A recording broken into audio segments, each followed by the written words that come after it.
For a K-Duo coffee maker, Keurig recommends removing the K-cup after each brew to keep the pod holder and needles cleaner. After using pods with hot chocolate or drinks with milk ingredients, run a cleaning cycle by brewing 12 ounces of water only.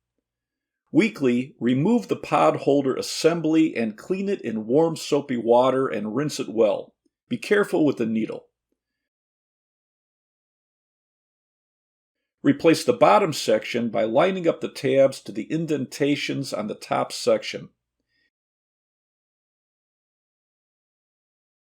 Insert the pod holder with the 2 tabs on the bottom.